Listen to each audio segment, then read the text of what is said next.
Sekarang ini memang dunia baru berada pada posisi yang tidak mudah. Saya bertemu dengan Sekretaris Jenderal PBB Antonio Guterres, bertemu dengan lembaga-lembaga internasional, langsung bos-bosnya, bertemu dengan kepala negara G7 baru saja, saya tanyakan sebetulnya dunia ini mau kemana. Beliau menyampaikan, Presiden Jokowi, tahun ini kita akan sangat sulit. Kemudian seperti apa? Tahun depan akan gelap.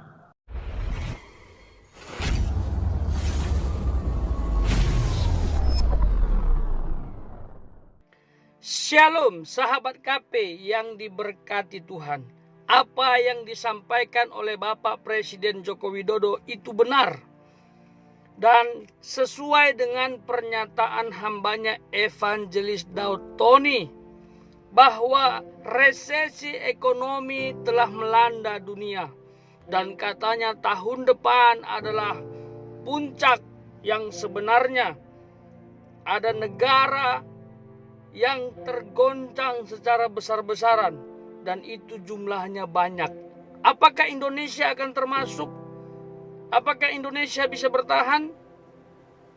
Oleh sebab itu kita harus berserah penuh kepada Tuhan dan melakukan langkah-langkah yang disarankan oleh hambanya Evangelis Daud Tony.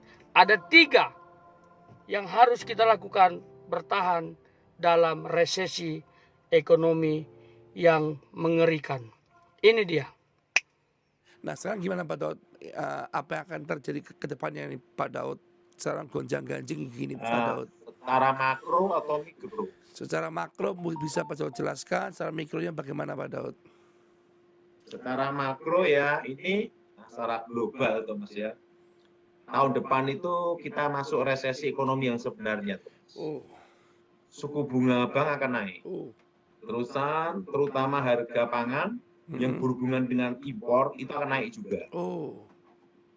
Karena nanti akan ada kenaikan BBM tahun depan tuh. Nah, karena secara kita lihat kan pertalit sampai kapan pemerintah bisa subsidi. Betul Pak Daud. Nah, akhir tahun kuat. Tahun depan kita tidak tahu tuh. Iya. Nah, begitu pertalit naik Thomas, semua akan naik. Makanya saya beritahu tahun ini ada tahun inflasi Thomas. Iya. Dan inflasi ini sampai 5 tahun Thomas. Dahsyat ya Tuhan. Dan dalam kondisi 5 tahun inflasi ini, kita harus bagaimana sikap kita Thomas, kan gitu tuh. Itu yang paling penting Pak Daud. Kasih tip-tipsnya Pak Daud. Menyambut masa Yang kesusahan. pertama, bertahan dengan apa adanya. Iya. Thomas, bertahan dengan apa adanya Pak Daud. Adanya. Iya. Bertahan apa adanya Thomas. Yang kedua, serius dengan apa yang ada. Serius dengan apa yang ada. Iya. Kalau yang kerjaanmu itu ya serius saja di situ. Jangan mudah menyerah. Yes, jangan mudah menyerah Pak Daud ya. 3, pegang barang. Pegang barang, yes. Pegang barang di sini bukan pegang Hermes. Yes. Bukan ini pegang Rolex. Richard Mille. Nah, tetapi apa? Pegang barang yang sifatnya itu investasi jangka pendek. Misalnya emas gitu ya Pak Daud. Emas terlalu umum. Misalnya daganganmu itu adalah kain. Nah, kalau ada untung, belikan kain, diperbesar kainnya. Pokok intinya itu megang rupiah secukupnya. Ya. Jadi gunakanlah investasi yang berjangka pendek. Iya. Nah, kayak minyak, dagang minyak ya, ada untung, kasihkan minyak gitu. Iya. Dagangmu itu material, begitu ada untung, kasihkan itu material gitu loh. Iya Pak Daud. Jadi apa yang jadi pekerjaan daganganmu itu masukkan ke situ, Thomas. Jadi Betul. dalam tahun inflasi ini lebih aman megang barang, Thomas. Iya. Intinya itu uang itu muter terus. Uang itu berputar terus, jangan sampai berhenti karena nilainya akan turun. Iya. Gitu loh, Thomas. Ini pandangan investasi jangka pendek, Thomas. Itu makronya Pak Daud ya. Kalau mikronya Pak Daud? Nah, makronya. Nah, 4 ini masih makro, Thomas. Iya. Yang 4, nah, di tengah-tengah krisis seperti ini banyak yang ngasih angin surga. Oh, masih investasi bodong gitu ya. Investasi. Wah. Ingat, ada orang yang ini, Thomas, ingin berlagak kayak Kaya. orang kaya. Betul? Betul. Nah, lebih baik itu hidup tuh sederhana apa adanya. Betul. Nah, hidup sederhana apa adanya, hidupnya happy, orang nyuri atau ngerampok juga males, Thomas. Paling paling yang dirampok hanya Alkitab kan gitu.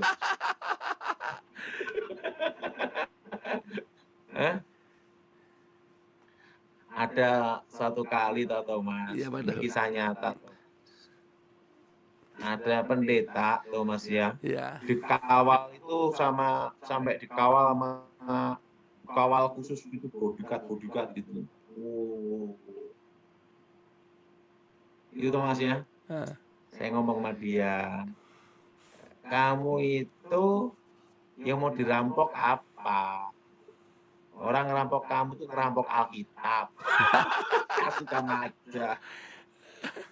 Nggak usah terlalu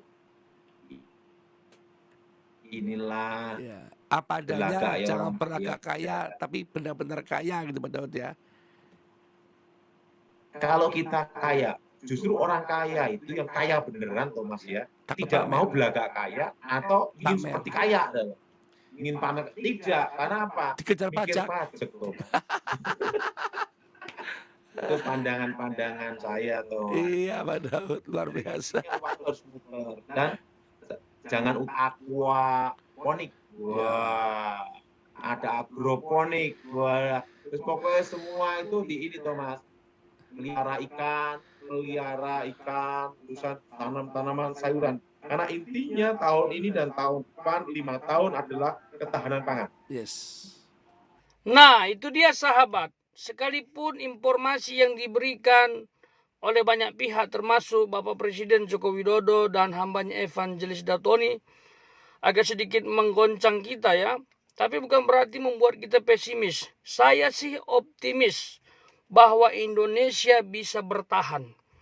Ya, bahkan bisa lebih baik daripada bangsa-bangsa lain atau negara lain. Tapi ingat, harus melibatkan Tuhan. Bangsa ini harus mengurangi hal-hal yang berkaitan kepada kejahatan, penumpahan darah. Ya, karena itu bisa merusak tatanan negara. Ya, apalagi menyerahkan negara ini kepada iblis atau kuasa gelap. Pemimpinnya banyak melakukan hubungan dengan kuasa gelap, itu juga nggak boleh. Ya, kita harus banyak mengandalkan Tuhan. Bangsa ini harus menjerit, berserah kepada Sang Pencipta. Walaupun banyak yang naik, ya, suku bunga naik, ya, bahan bakar naik atau BBM naik atau bahan pokok lainnya ikut juga nanti naik. Ya, kita harus siap itu. Karena bangsa lain juga ngalamin. Saya bisa berkata begini karena sudah merasakan semua naik. Ya, dan saya melihat bahwa bangsa-bangsa lain jauh lebih terpuruk daripada Indonesia. Jadi Indonesia masih tergolong bisa bertahan karena pemimpinnya, ya. Kita patut support, berhenti mencibir Bapak Jokowi.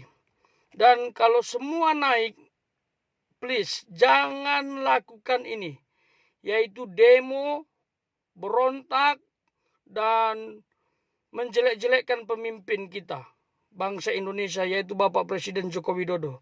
Lambang negara, ya, pemimpin negara harus dihormati. Percaya saja bahwa mereka bekerja untuk rakyat Indonesia. Saya lihat Bapak Jokowi itu, luar biasa sekali. Ya, sangat tulus, humble. Ya, kalau bukan kita rakyatnya yang menghormati, menghargai, mengapresiasi, siapa lagi? Bangsa lain aja sudah lakukan itu, masa rakyatnya enggak? Inilah kesempatan bagi kita untuk bersatu. Ya, elit politik, masyarakat, dan apapun itu ya, pendidikan, kesehatan, dan lain sebagainya harus bersatu bergerak sesuai dengan panggilan atau profesi kita masing-masing. Ya, jauhi KKN ya, korupsi, kolusi, dan nepotisme untuk Indonesia ini bisa berjalan ekonominya dengan baik. Itu dia, supaya kita bisa bersaing.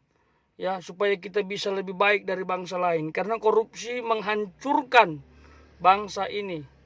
Karena kita sedang berjuang untuk memperbaikinya. Dan terakhir, ayo bangun lumbung Yusuf. Saya udah pernah katakan ini.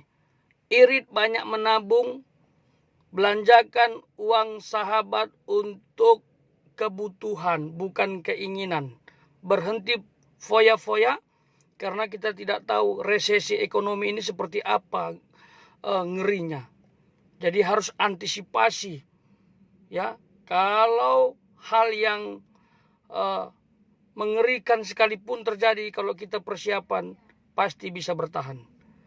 Ini saja yang saya bisa bagikan. Tuhan Yesus memberkati kita semua.